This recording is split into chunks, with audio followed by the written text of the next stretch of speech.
I'm going to start with a mechanical, and I'm going to start with the engine specifically. First off, I'll show you what I've done. This has a brand new AGM battery. That was a very expensive battery. And if you look, it has this cable. Now that's a plug-in cable for a battery tender. A battery tender will come with it. And you come down this area here. This is what I think is really special about this car, because all the air boxes are totally intact and they're not rotten. Most of these, they'll be rotten. You can see that even the original hoses are still okay, and the motors do run for the heater. Here is a window washer, but I have not hooked it up yet. Never really needed a window washer. There's your fuel injectors. You know, I've cleaned the fuel injectors, and they work great. The exhaust is good until you get to the back muffler. I've had to patch it up some. Look over here. You can see in the past I've replaced all the rubber hoses, replaced the thermostat, new fuel lines, very clean radiator, new radiator cap. And then coming over to the other side, I've done some detailing around here so you can see it's real clean. There's no peeling paint or damage in this. The fog lights are in mint condition. Same thing here, air boxes are good. This has the very early power assist brakes. They're working properly now, but I do believe that before you put a lot of miles on it, because I haven't driven very much in the last 10 years, you want to kind of go through and check the entire brake system. It really does run quite well for what? How many years? 65 or something like that? I think you might like to see the condition of the engine oil. Let's take a look. Okay, we'll wipe that off. Boy, talk about a dipstick. This is a manly dipstick here. Okay, let's take a close look at that. Look at that. Pretty nice for an old engine like this. Okay. Let's pull off the oil cap. And you can see, look at how clean that is in there. You don't have any foaming from condensation. There's no sludge or anything inside the engine. And then finally, before I get it fired up, I've installed electronic ignition. You could go back to point. You still have the original rotor in there, but you don't have the points in here. It's an optical trigger pickup, and this is an electronic unit. It starts much quicker. You'll see how quickly this starts. It burns cleaner and gets better fuel economy with electronic ignition. So here's the starting sequence for this 220 SE. Right down here is the button. And when you turn the key on to the on position, listen. You'll hear the clicking of that solenoid for the cold start. If it's cold, you'll just have to hit this while you're turning it over. And here's the start button here, right here.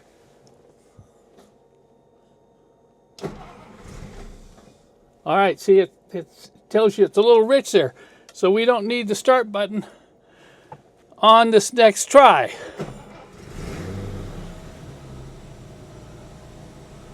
All right, we got good oil pressure all the time in this thing. Fuel gauge works, temperature gauge works, speedometer works, clock does not work. This is original interior. It has not been redone. It's in amazing condition. It doesn't even have any collapsed padding. And if you look around in here, you know, some of this original rubber is even pretty good. I've had special cocoa mats made for it. The carpets are wool in this. They're a little worn, a little faded, but the door panels are in excellent condition. And the wood here, that's the other thing you're going to have to address. I started stripping these wood door frames because the wood needs refinishing, but the wood is in excellent condition. Now, if I come up here at the front door, this is about the only flaw right here as far as the fabric interior, the stitching. You can pull this off and take this cover off. It's quite easy, and this could be restitched.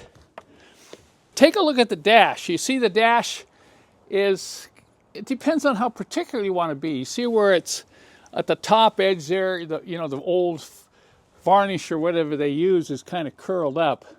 But all the chrome and all the detail and everything on the dash is excellent. But that top piece really needs to be refinished if you can get a good match on it. This is something that's really surprising for how old this ponton is. The driver's seat is very comfortable and the cushions are very nice. They're not all broken down like on most old Mercedes. So you'll be amazed at how comfortable this front seat is. This is pretty special here, the white steering wheel. And you'll notice there's no cracks at all. The chrome is in excellent condition. The reason is I was able to find one of these brand new 20 years ago, shortly after I got the car. You can see how clean the trunk is, and I will be sending a number of extra parts with this car in a couple of boxes. Here are some extra filters, some extra brake parts, some extra spark plugs, and so on. One of the things I think is really unusual is I've been able to collect all the manuals, including the specific introduction manuals on the 220 SE. Here's the full shop manual. And then here are all the owner's handbooks in the original pouch. This is the original parts manual. These are very hard to find for the 220S and 220 SE. And then I've got a couple of aftermarket manuals right here. This manual right here is really well written, and it has a lot of information about the fuel injection and the injection pump. Then I have a sales brochure that, of course, is the 220. It's not the 220 SE, but I mean, can you imagine what these cars look like when they're brand new? Okay, we'll close the trunk. We'll just do a quick walk around here. Now, here's some things. I've replaced the rear bumper with a re-chromed one and the bumper guards, new taillight lenses. The chrome back here is excellent. Look at the trunk. No scratches, no dents, no dings. Now let's just walk around the car.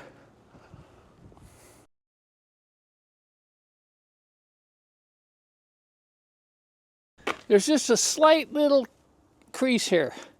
It didn't even chip the paint. It might be able to be pushed out, but that's the only place in the body where there's any dents. Hubcaps are in good shape. Come along the door. All this chrome is good. Hasn't been beat up. There's a couple places where there's some little scratches, but all in all, you can see how nice the body panels are. Even these pieces, these lenses and these chrome pieces are hard to find in good condition. The grille is mint. I sourced the grille from another ponton, and you'd be hard-pressed to find a nicer grille than this one. And this is something you'll have to deal with. I had this front bumper re-chromed. You can see the two end pieces are in good condition, but this center section here faded over 10 years. Not too happy about that, but not much I can do. These are H4 headlight upgrades. The rings are in mint condition. I do have one bumper guard. I don't know whether it's the left or right. And the hood star is immaculate. Right there, look at that thing. Okay, let's walk on down the left side.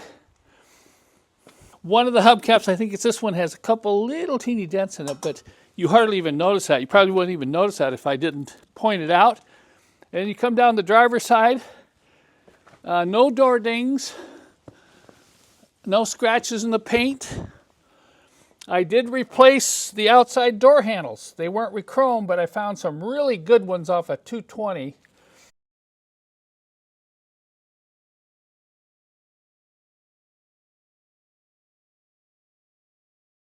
Look at this top, how nice this top is. The paint on it. As I said, this car was repainted in 1980, the original color combination. They did a pretty good job on it because there's no peeling, there's no delamination. It's all solid single stage paint, so you don't have any problem with, fading of the metallic. I don't have a lot of maintenance records, but I was able to obtain the original invoice from Doxon Motors, and that's where the car was purchased. That was one of the first Mercedes dealers in the country, in Tacoma, Washington. And you can see here it was a full repaint, $1,600. I wish you could get a repaint today for $1,600. And then this is kind of interesting. Here's a typed up old sheet showing the production numbers. The production number for the 220 SE in '58 was 201 units. And in 1959, it was 1,773. You can see here the car originally sold for, well, that's Deutschmark, so I don't know what that's in US, but that was kind of interesting. And then here is a little more information on the horsepower, 100 horsepower. It says 112 SAE at 4,800 RPM. Interesting old specifications from Mercedes-Benz. Notice when I push in the clutch, it's very smooth. There's no throw-out bearing noise. And watch it shift. There's no grinding in the gears to go into reverse. You just pull it back. You'll feel it hit the stop, and then you take and push against the spring to bring it all the way back and up for reverse. And then you can just ease the clutch out. Now there's no power steering in this thing. That's the one thing I miss. You want to get the car moving before you turn the wheel. That's the joys of these old Pontons. I'm backing up real slow here because I got a bunch of cars behind me. All right, so to put it into first, it's just back to the stop and then up. So it's 1, 2, 3, 4.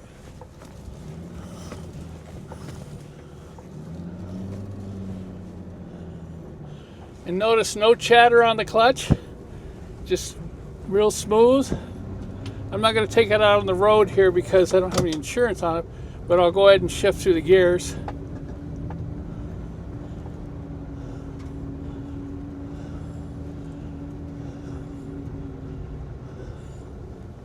Okay, when you come to a stop, just light brake pedal because it's power assist. Okay, back into reverse.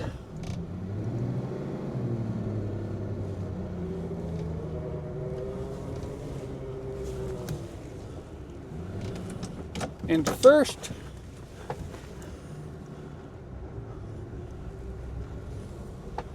There's first, second,